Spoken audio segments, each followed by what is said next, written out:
Magandang umaga po at live mula dito sa Pag-asa Weather Forecasting Center. Narito na nga tayo ng ating panahon ngayong araw ng Linggo, July 27, 2025. At makikita po natin sa ating latest satellite images na patuloy pa rin yung pag-iral ng southwest monsoon o habagat, partikular na nakakaapekto sa kanlurang bahagi ng Luzon.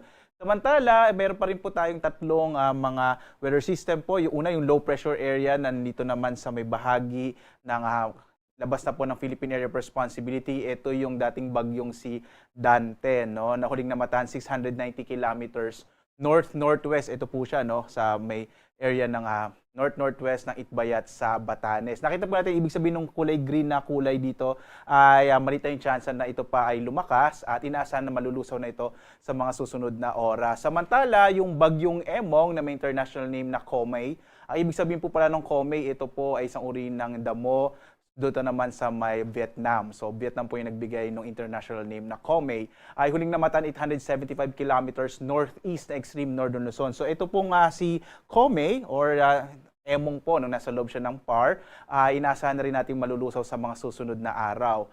Yung isa pa nating bagyo na minomonitor sa labas ng Philippine Area of Responsibility, ito po yung Typhoon Krosa. Yung Krosa, ito po ay tagak sa Cambodia. So Cambodia naman yung nag-contribute po ng international name na Krosa. Huling namatan may 2,400 km east ng Northern Luzon. Hindi natin ito inaasahang papasok ng Philippine Area of Responsibility at tuloy ang lalayo sa ating bansa. So makikita po natin sa ngayon wala namang low pressure area sa loob ng Philippine Area of Responsibility. At mga kababayan, base po sa mga pinakahuling datos natin, medyo maliit na yung chance ang magkaroon tayo ng bagyo sa mga susunod na araw po. Pero magpapatuloy pa rin ang southwest monsoon o habagat na makakaapektong lalong-lalo na sa may kanlurang bahagi ng Luzon. Ang iba pang bahagi ng ating bansa, yung Visayas at Mindanao, makararanas naman generally fair weather po, pero posible pa rin yung mga isolated o pulupulong pag-ulan, pagkilat-pagkulog sa hapon hanggang sa gabi. Ang lalabing bahagi naman ng Luzon, makararanas naman po ng medyo maulap na kalangitan na may mga kalat-kalat na mga pag-ulan, pagkidlat, pagkulog. So ito po, naglabas tayo. Unahin po muna natin yung ating rainfall advisory. Muli po, no, inaanyayahan namin kayo bisitahin itong panahon.gov.ph kung saan makikita nyo nga yung mga inilalabas natin ng mga rainfall advisories, thunderstorm information, thunderstorm advisories, even yung mga heavy rainfall warning at general flood information. Makikita nyo po sa buong Pilipinas yung mga inilabas natin na warning na tumatagal po hanggang mga 3 oras. So as of 2 a.m., naglabas nga po ng warning particular na ng heavy rainfall advisory, particular na, or rainfall advisory rather, sa may area ng Pangasinan, La Union, gayon din sa may Quirino, Aurora. Ito po ay nakararanas po yung mga nabanggit na lugar ng mga light to moderate rains na maaaring magtagal ng hanggang bandang alas 5 alas 5 or alas 6 ngayong umaga. Ang iba pang bahagi natin bansa, wala naman po tayong nilabas ng mga heavy rainfall advisories or even thunderstorm advisory. Muli po, pumunta tayo sa panahon.gov.ph para makita natin anong mga lugar sa ating bansa ang may mga heavy rainfall advisory, rainfall information at mga thunderstorm advisories. Samantala, naglabas din po tayo ng weather advisory as of 5 a.m. Makararanas pa rin kasi ng mga moderate up to heavy rains, particular na yung area po ng Ilocos Sur, La Union, Pangasinan, Zambales, Bataan at Occidental Mindoro ngayong araw. So ibig sabihin ito yung mga lugar na inaasahan natin na magkakaroon pa rin ng mga pag-ulan. Samantala, bukas naman, araw ng Lunes, ito naman po yung State of the Nation address ng ating Pangulo. Inaasahan pa rin natin ang posibilidad ng mga pag-ulan, partikular na dito sa may kanlurang bahagi ng ating bansa, no? Partikular na po itong Ilocos Region, gayon din sa may Abra, maging ang Zambales, Bataan, Occidental Mindoro, makararanas din ng mga pag-ulan. Iiral pa rin kasi yung southwest monsoon o habagat. Samantala dito sa may area naman ng National Capital Region, sa Metro Manila, kung saan gaganapin yung zona ng Pangulo, inaasahan natin umaga hanggang tanghali medyo maliit yung tsansa ng mga pag-ulan, habang sa hapon hanggang sa gabi posible yung mga thunderstorms pa rin, dulot ng mga localized thunderstorms. Iba pang bahagi nating bansa bukas ay makararanas naman ng generally fair weather. Bukas nga sa araw ng zona ng ating Pangulo. Pero posible pa rin yung mga isolated rain showers and thunderstorms. Pagdating po ng araw ng Martes, inaasahan pa rin natin na magpapatuloy yung mga pag-ulan sa may area na lamang ng Zambales, Bataan, Pangasinan, maging Benguet, gayon din sa may area ng Ilocos Sur, La Union, La Abra at Ilocos Norte sa patuloy pa ring epekto ng southwest monsoon o habagat. So asahan pa rin natin mga kababayan po natin, bagamat wala tayong bagyo, ay may epekto pa rin yung southwest monsoon dahil nga nasa panahon pa rin tayo ng tag-ulan.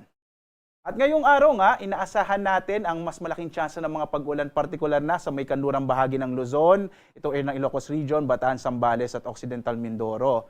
Ang nalalabing bahagi po ng Northern Luzon, yung Cagayan Valley Region, maging yung Cordillera, nalalabing bahagi ng Central Luzon, Calabarzon at Mimaropa, makararanas naman ng mas maulap na kalangitan, na may makalat-kalat ang mga pag-ulan, pagkidlat, pagkulog. Gayun din po yung mararanasan sa may area ng Metro Manila. Pero hindi na po natin na-expect yung mga malalakas na mga pag-ulan na gayang naranasan natin itong mga nakaraang araw. Sa bahagi naman ng Bicol Region, inaasahan naman natin generally fair weather po sa area ng Bicol Region pero may mga isolated rain showers and thunderstorms pa rin sa hapon hanggang sa gabi. Agwat nga ng temperatura sa Lawag, 25 to 31 degrees Celsius. Sa Baguio, 16 to 20 degrees Celsius. Sa Metro Manila, 25 to 30 degrees Celsius habang sa Tuguegarao, 25 to 33 degrees Celsius.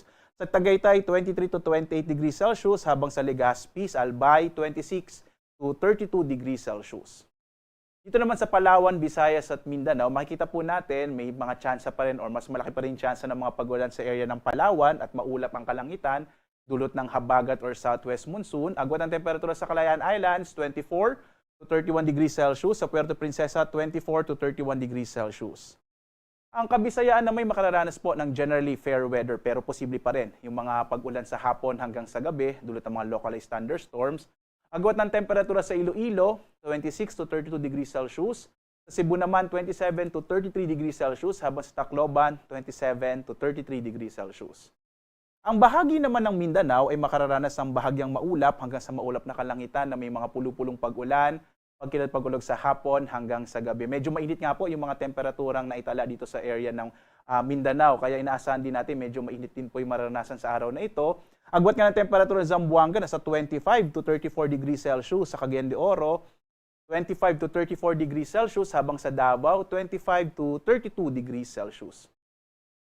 Sa lagay po ng ating karagatan, wala tayong nakataas sa gale warnings anumang bahagi ng ating bansa. So papayagan naman pumalaot yung mga sasakyang pandagat at mga bangka na sa partikular na nga po dito sa mga baybayin ng ating kapuluan. Pero makikita po ninyo dito sa may western section po ng Luzon ay katamtaman hanggang sa maalon yung magiging lagay ng karagatan, habang sa may dulong bahagi or sa extreme northern Luzon, in-expect natin medyo rough seas po yung maranasan, kaiba yung pag-iingat pa rin.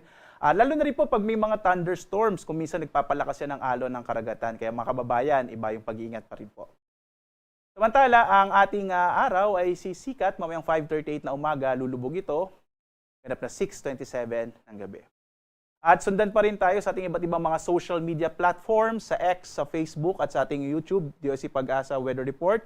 At maging sa ating website, dalawa po yung ating pwedeng puntahang website, pag-asa.doc.gov.ph. At para makita natin yung pabuuan po ng mga warnings na inilalabas natin sa ating buong bansa, maaari pong pumunta sa panahon.gov.ph. At live na nagbibigay update mula dito sa Pag-asa Weather Forecasting Center. Ako naman si Obet Badrina.